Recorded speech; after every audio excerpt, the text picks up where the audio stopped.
What do you do when your own family turns against you, calling you the reason they've ruined their lives? I didn't fight back or cry. I simply walked away with nothing but a bag and silence. But then, 2 weeks later, I woke up to 14 missed calls and a family who now says they need me. So, what changed? Hi, I'm Odell.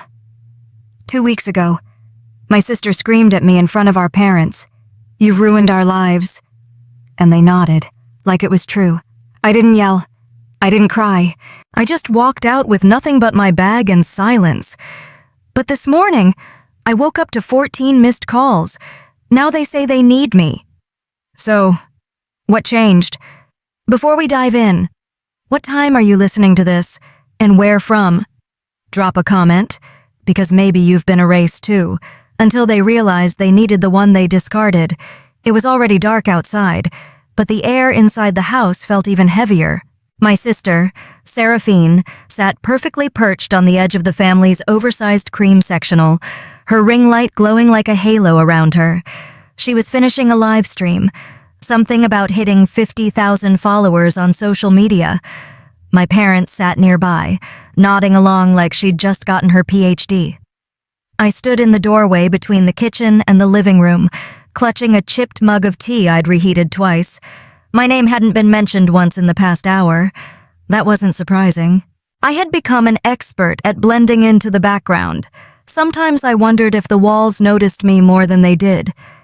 Then it happened. The laptop screen flickered, and Seraphine's voice jumped half an octave. "Oh my God, not now." Her perfectly curated smile dropped. "Why does this always happen when you're around?" she snapped, her voice cutting across the room and slicing right through me. I blinked, stunned. "What? You stress me out just by breathing. Odell," she barked. "You throw off my vibe." I looked around, half expecting someone, anyone, to call that out for what it was ridiculous. But instead, my mother stood up, brushing invisible lint off her lap. "She's not wrong," Verena said calmly. "Every time something good happens, you find a way to ruin it. You've ruined her life.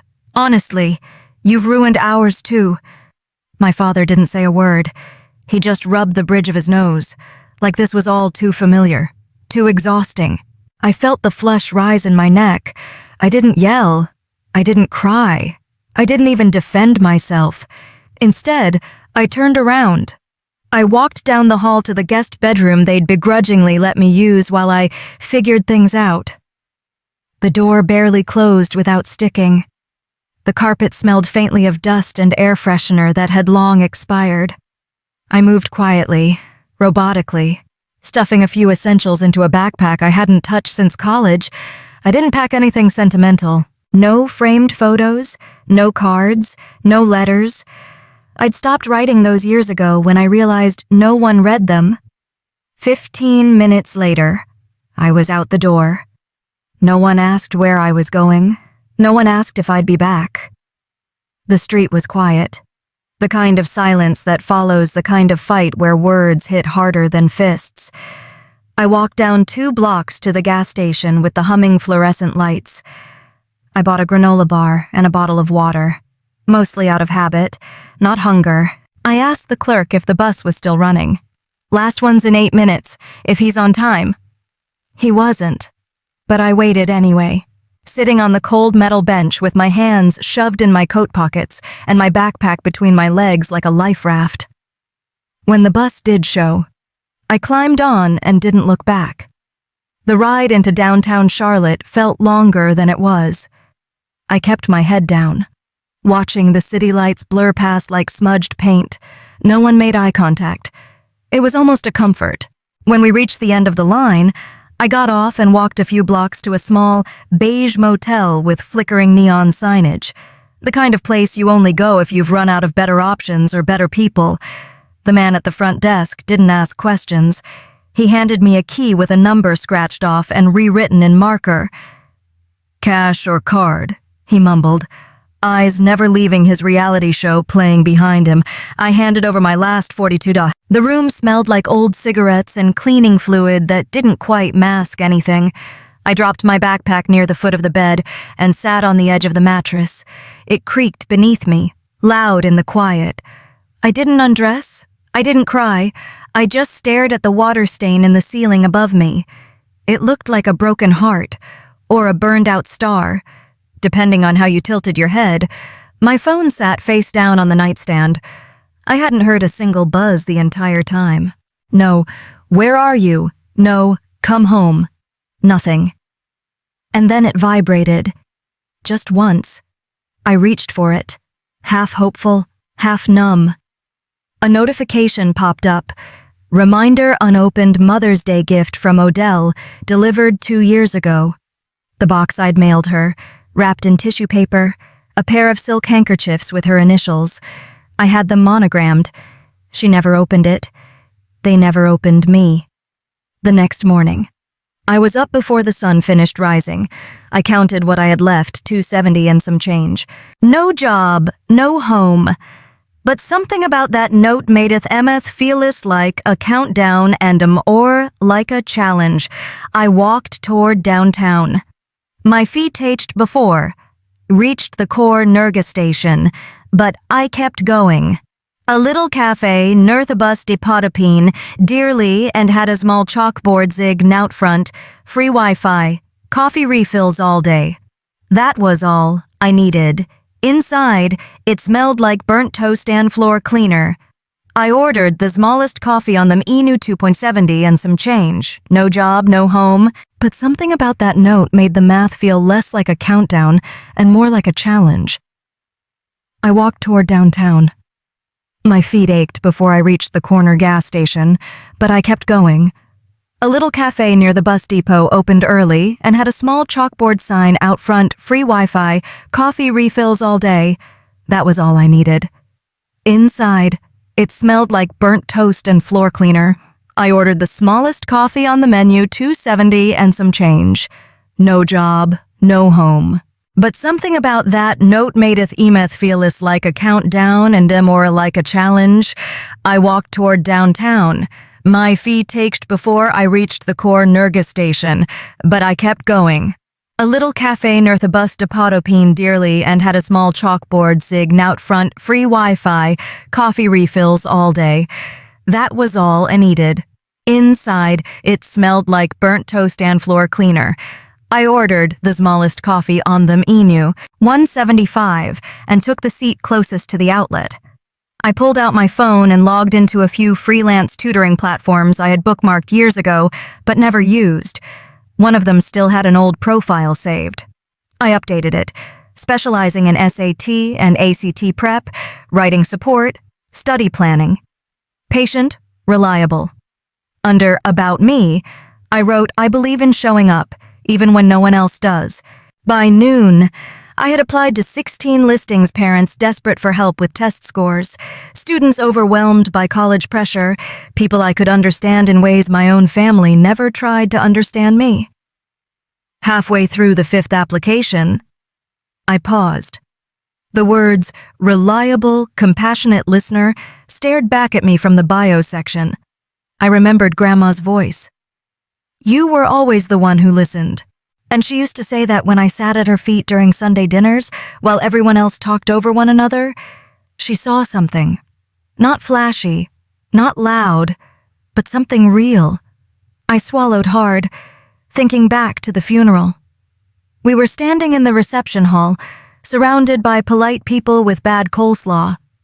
A family friend I barely knew leaned in gently and said, Your grandmother's second letter was beautiful.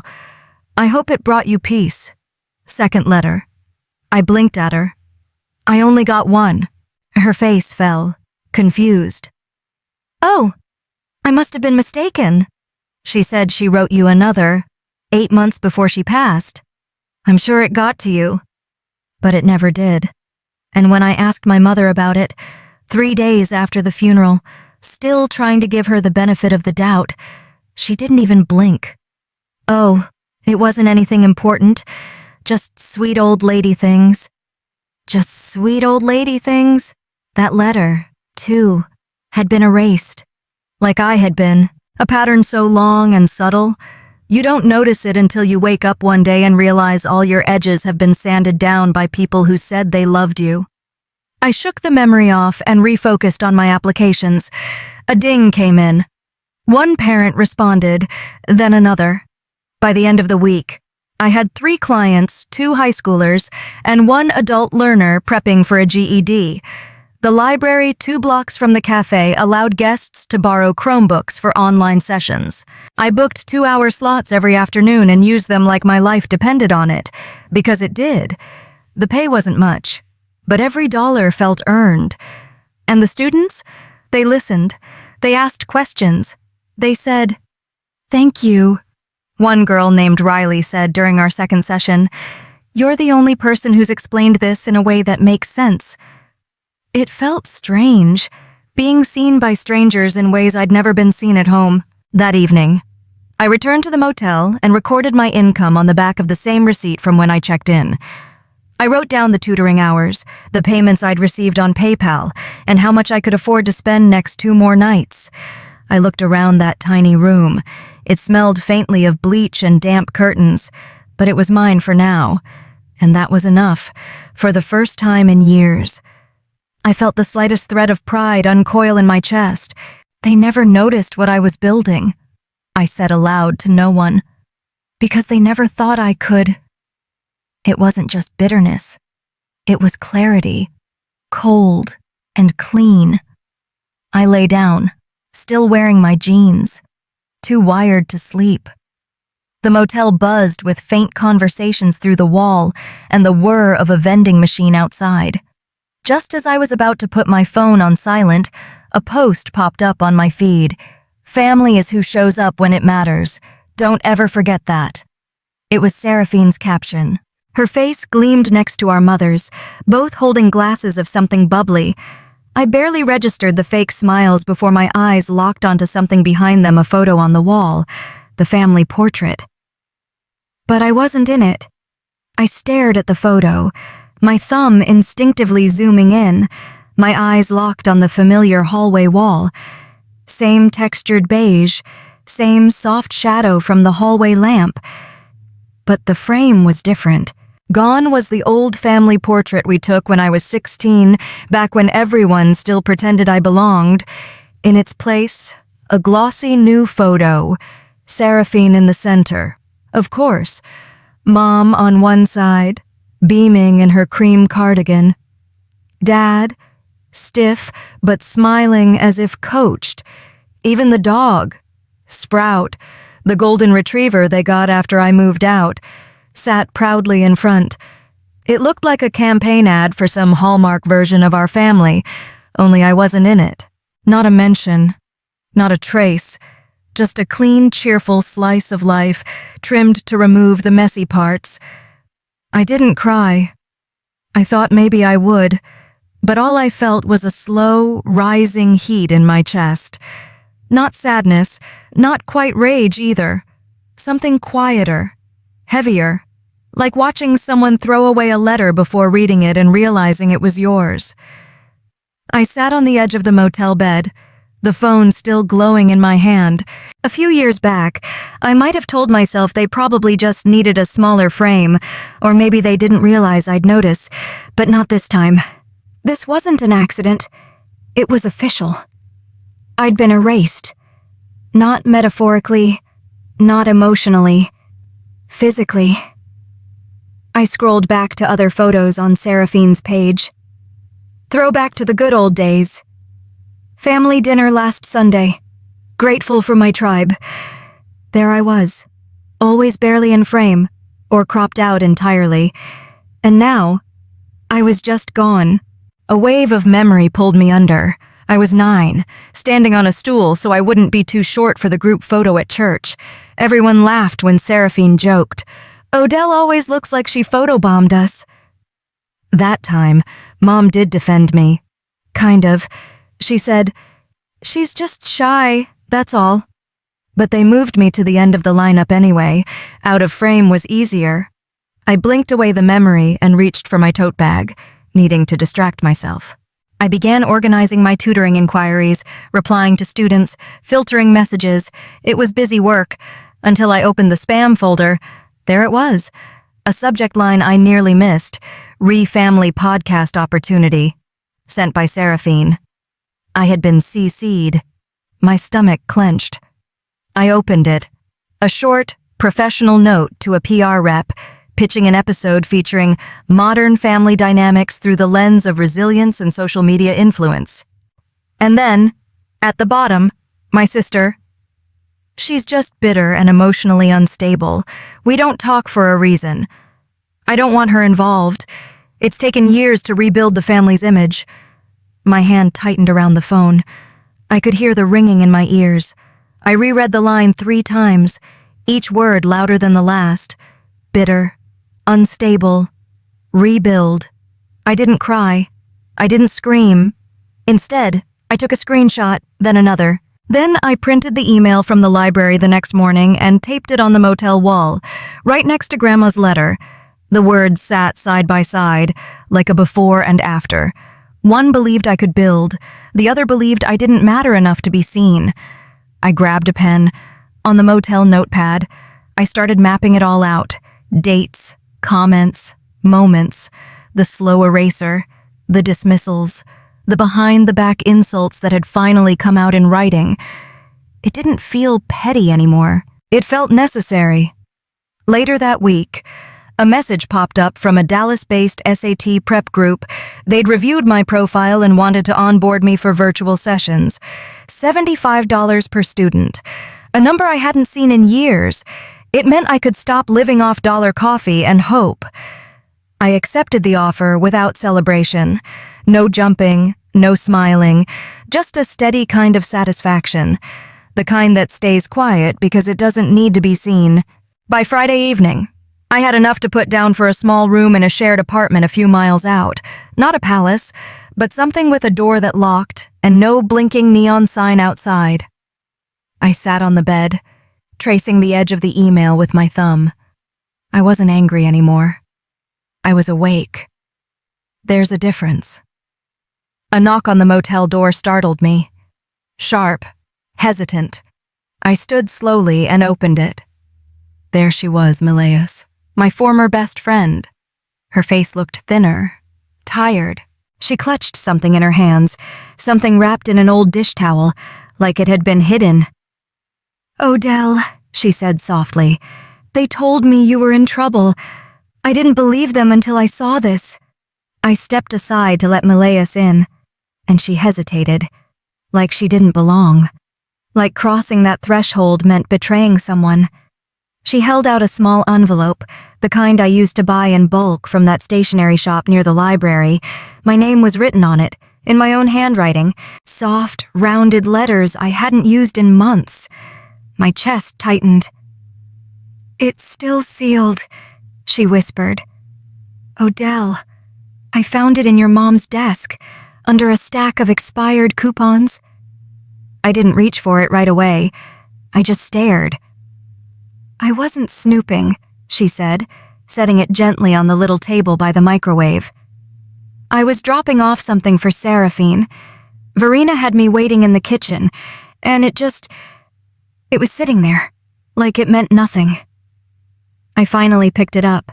The envelope hadn't been torn or wrinkled. It looked exactly like it did when I walked it to the mailbox last year. My mother's birthday. I'd saved up for weeks just to load a gift card to her favorite cafe and wrote a letter inside about second chances, about trying again, about maybe healing. She never opened it. Mila sat down across from me. Her mouth opened like she wanted to say more but didn't. I slid a fingernail under the flap.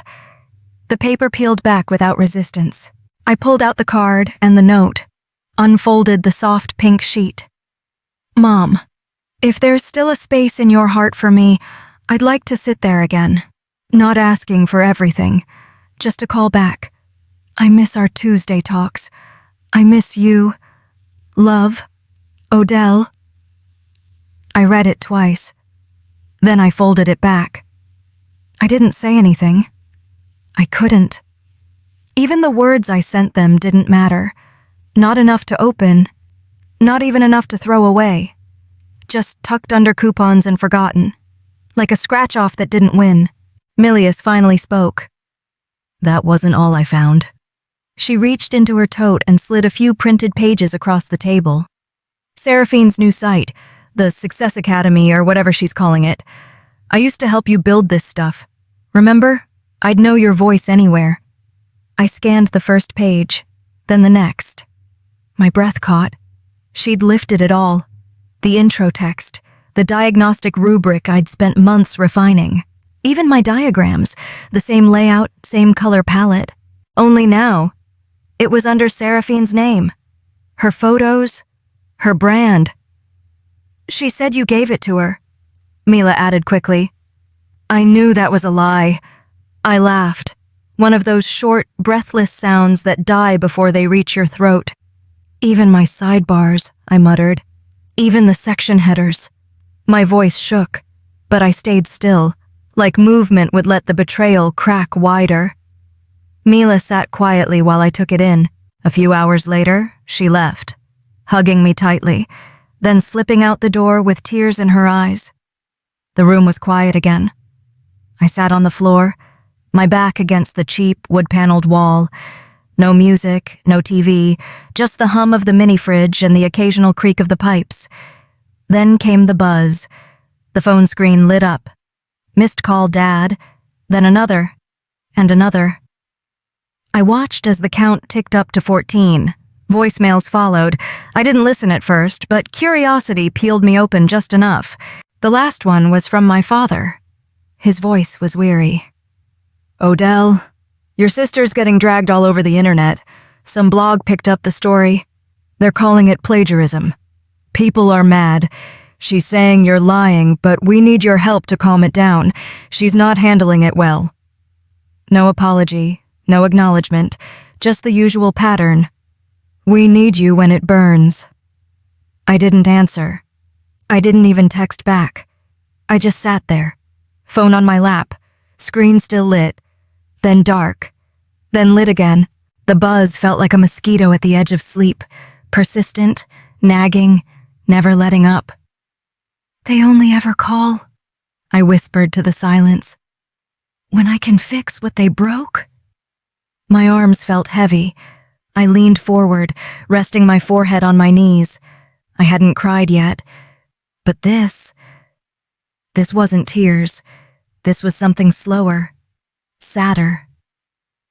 I opened my laptop, hovered over my folder marked Curriculum Archive. My finger tapped the delete key. Maybe I should just let it go. Erase it all, like they tried to erase me. But then I noticed something. A folder I hadn't touched in years. Grandma, legal. I clicked.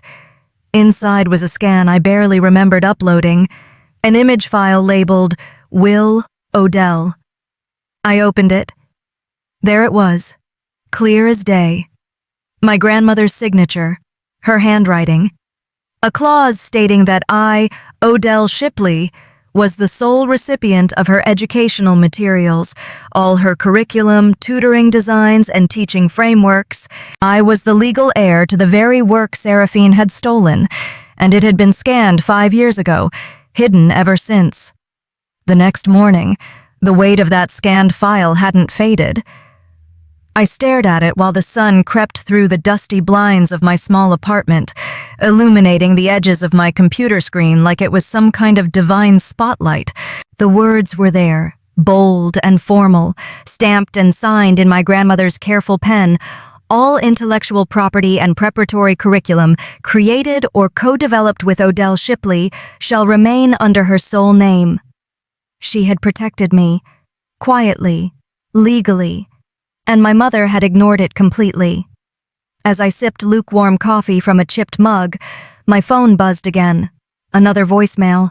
The second that morning. I didn't want to hear it, but my thumb hovered over the play button anyway. I was already spiraling. What's one more turn? Verina's voice came through, softer this time. Odell, please, you can't just let the family fall apart. Your sister's career is hanging by a thread. She said the family, But I knew what she meant. Them. The ones who replaced my face in pictures. The ones who left my envelope in a drawer like a piece of trash. Then another voicemail. This one from Seraphine. Her voice cracked with panic. "You're just bitter. You're always bitter. We gave you everything, and this is how you repay us." I could almost see her pacing around in some pristine room, mascara trailing down her cheeks, blaming me like she always did. "We gave you everything," she said. "What a joke," I whispered into the silence. "You erased me and still expect me to be your savior." My hands were steady as I printed the will. No drama, no tears, just clarity. I pinned it to the wall next to the email screenshot and the faded note from Grandma. One was typed, one was printed, one was written by hand. All of them told the same story. I'd been erased, and now they were demanding I paint myself back in, just to fix their mess. I stared at that wall for a long time. By lunch, I'd made up my mind. I looked up a lawyer in Austin who specialized in intellectual property and quietly booked a consultation. When I arrived, I brought the printout in a calm voice. "I'm not asking to sue," I told her. "Not yet. I just want this documented, verified, and publicly filed. I want ownership to be formal and known." The lawyer, a woman in her 50s named Margot, raised an eyebrow after reading the will. "You don't need a lawsuit to take back what's yours," she said, tapping the page. "You just need a notice." I left her office with paperwork in hand, sunlight warming my back, and something inside me I hadn't felt in years, control. But peace, that didn't last long. That night, there was a knock. 3 raps, firm, familiar. I looked through the peephole and nearly stepped back in disbelief. Verena, Gareth, and Seraphine. I opened the door but didn't invite them in. We stood in the narrow hallway. The air felt sharp, like everything between us had hardened into glass, ready to shatter if anyone raised their voice. Verena looked exhausted. Her lipstick was faded. Her hands trembled. Gareth said nothing.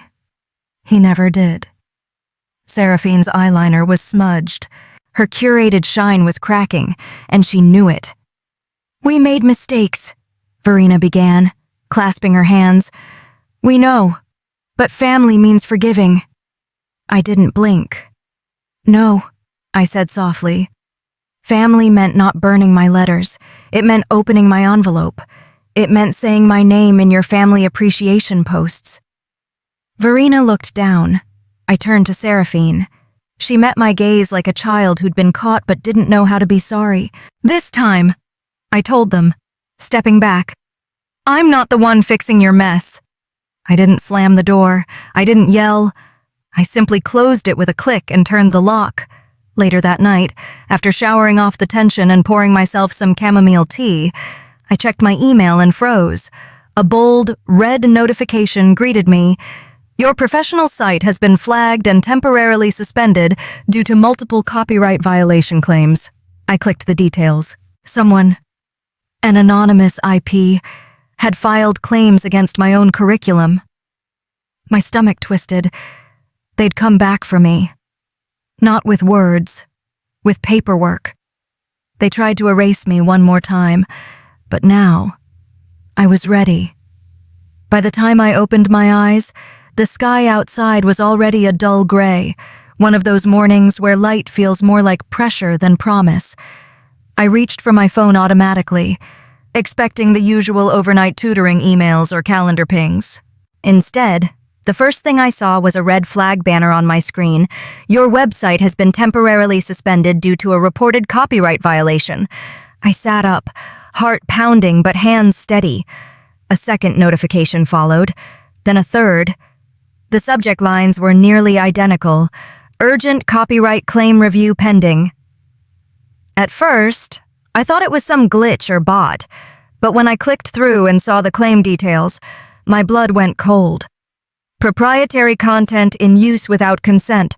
There was no sender name, just an anonymized IP address tied to the complaint. But Margot, my attorney, was already ahead of me. Within the hour, she called. "It traces back to Seraphine's branding agency," she said flatly. "It's not a coincidence." I didn't scream. I didn't cry. I took a breath, opened a new folder, and began. I took screenshots of every page, every time-stamped lesson, every outline, every diagram I'd created. I retrieved the PDF of my grandmother's will, highlighted the exact clause that secured the intellectual property.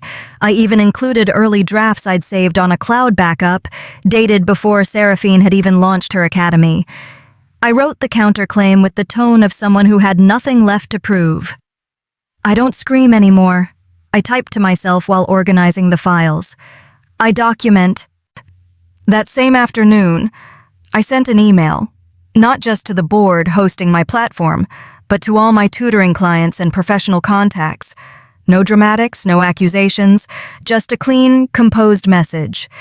"In light of recent confusion, please find attached original course materials, timestamps, development drafts, and my legal rights to the content as secured through notarized family documents. I appreciate your continued trust." A few replies rolled in within minutes. Most were supportive. A few expressed surprise, but one message stopped me cold. A parent I had worked with the previous fall, a single mom from Houston, wrote, "Your course saved my daughter's future. Don't let them take this from you." That one, I printed. I placed it next to the will on my wall. One paper born of blood, one born of effort. Together, they meant something real. By evening, the storm had started brewing, this time not mine. Seraphine posted a cryptic update on her main page. People love to take credit once the hard work's done. Funny how that works. But the internet wasn't buying it this time. Within the hour, someone, an intern she must have let go without a second thought, posted screenshots, timestamps, chat logs, even early Canva templates, all tied to me, all dating back years. The comments section beneath Seraphine's post turned fast. "This looks like a textbook case of eraser. Wait, why is Odell not credited on anything? Y'all believe the family brand too easily." I didn't respond. I didn't need to. Instead, I sat on my worn couch with a cup of peppermint tea, legs curled beneath me, laptop in my lap. For the first time in a long time, I didn't feel small. I felt still, strong. Then, just past 10 p.m., Margot called again. "Odell," she said cautiously. "I don't want you to panic." I paused, heartbeat slowing to a steady rhythm. "Tell me." "Seraphine's team just filed an emergency injunction. They're trying to block your site permanently. And," she hesitated, "your name is now being dragged in a Reddit thread that's gaining serious traction." So, this was their last swing. Not a conversation, not an apology, an ambush. I set down my mug carefully and looked at the papers on the wall. This wasn't just personal anymore. It was public. And now, it was war. The next morning, I didn't rush to check my inbox. I made coffee, let the kettle hiss and breathe. I took my time cracking the window, letting in just enough cold air to feel awake. Only then did I open my laptop. The subject line was waiting, "Formal injunction filed, cease and desist, pending court review." Margot had warned me. Still, seeing it in black and white knocked something loose inside me. It wasn't just a challenge to my work. It was a move meant to bury me. Below the message was a copy of the injunction. My name, my course, my students, all temporarily frozen, almost simultaneously. A viral Reddit thread was passed to me. At first, I didn't click, but curiosity, or maybe defiance, got the better of me. My sister stole everything from me and turned our family against me. The username was generic, but the phrasing, it was textbook Seraphine. The narrative flipped. Now she was the victim. Now I was the jealous sister out for revenge. The comments were brutal. Wow, what kind of person does this to family? Ungrateful much. Can't believe some people will tear down their own blood over a little attention. I almost closed the page. Almost. Then I saw one comment near the bottom. Funny how the receipts always show up when the loud ones overplay their hand. It stopped me cold. It wasn't loud. It wasn't long. But it reminded me I had the receipts. All of them. I didn't waste another second. I pulled up my webcam, kept the room dim, no makeup, no angles, just me, and I spoke. Not with anger, not with apology. I placed the printed will in front of me, read the paragraph aloud, the clause about ownership. I showed the signed page, then screen shared the original curriculum files, the drafts, the timestamps, the side-by-side comparison of her rebranded content, and finally, the emails, the one from her agency, the one from her PR team, all with my name scrubbed out. When I finished, I looked directly into the lens. They say silence is strength, I said quietly, but sometimes truth needs a voice. This is mine. I didn't add music, no dramatic cut. I didn't ask for support or sympathy. I just clicked upload and let it go. Within 2 hours, my phone didn't stop buzzing. Old clients shared the video. This woman helped my son pass his GED. She worked with my daughter when no one else would. She's the reason my kid got into college. A teacher I'd collaborated with reposted my slides. A blogger I'd never met stitched the video on TikTok, praising the calm clarity. Even the Reddit moderators took action, labeling the original thread a misrepresentation and locking the comments. Something was shifting, slowly but undeniably. Late that night, I got a voicemail from my mother. Her voice was low, not performative, just tired. We're sorry, not for everything, maybe not yet, but for now, for letting it happen. You didn't deserve that. Odell. She didn't ask me to call back, and I didn't. That part of me, the one that wanted to hear those words since I was 9 years old, didn't jump. It didn't reach. It just listened and let it settle. A few hours later, there was a knock on my door. No one I knew had said they were coming. I opened it slowly. A delivery man stood there, holding a small box and a clipboard. Certified, he said. Signature required. I signed, closed the door, sat on the edge of my bed, and peeled back the seal. Inside was a single envelope, legal-sized, cream paper, from Seraphine's lawyer. I opened it and read, Proposed settlement agreement enclosed. Confidentiality required. Full rights and name restoration in exchange for non-disparagement. They were offering a deal, a silent end, a trade. But they were wrong about one thing. Silence didn't protect them anymore. It just bought my answer. The check didn't tremble in my hands. It was heavy. Yes, 6 figures worth of forgive and forget. But my fingers stayed steady as I unfolded the NDA behind it. Withdraw all claims. Delete the video. Never speak publicly again. It was the kind of offer that came dressed as resolution but stank of control. I read it twice. Once as a woman who had spent too many years second-guessing herself. Then again, as the woman I'd become, no longer looking for permission to be heard. And then, I walked to my shredder, slid in the papers, and listened as the blades turned their silence into dust. That afternoon, I posted my final statement. No video this time, just a still image, my name, my credentials, and the words, "You don't owe people silence just because they shared your last name. I won't take hush money for pain I never caused." By nightfall, it was everywhere. Women from all over, former educators, daughters who'd been gaslit out of inheritances, sisters who knew the sting of being scapegoated, began sharing it, not for sympathy, but because it named something they couldn't say themselves. One message read, "I thought I was the only one. Thank you for saying what I couldn't." Duh.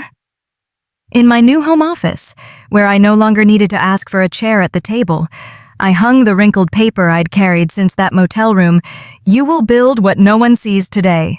It rested beside the official letter from my lawyer, ownership affirmed, IP registered, curriculum protected. The desk was modest. The window overlooked a bus stop, but it was mine. I haven't heard from my family since, not on birthdays, not when Seraphine's site was permanently shut down, not when word spread that Mom had quietly sold the house. Some said it was to cover the legal fallout. Others whispered she just had enough. But I didn't wait for gossip. I didn't need apologies printed in ink or whispered through other people's mouths. They weren't monsters, just people who made me wrong when it was easier than looking in the mirror. I didn't fight to punish them. I fought to free myself. And freedom. It's quieter than I imagined, but not empty. Last month, I launched a small scholarship fund in my grandmother's name. Nothing flashy, just enough to help kids like the ones I used to tutor when I barely had rent money. Thank you notes started coming in. Most were from strangers. One was from a student I taught back when I was working out of the public library. "You were the first one who told me I could do it. I believed you." I sat with that letter for a long time, not because it hurt, but because it didn't. This was the life I built in the silence they once thought would bury me. A few days ago, I printed a second copy of my grandmother's note. I folded it into an envelope. No return address, no message, just those words, "You will build what no one sees today." I mailed it to a girl I once tutored, who'd quietly told me her parents thought she was too much, who'd been told to stop dreaming so loud, because maybe one day she'll find herself alone in a motel room, and maybe those words will do for her what they did for me. Have you ever stopped chasing the apology that never came and realized peace was the real closure? Have you ever been erased by your own family and still found the strength to build something lasting? Share your story below.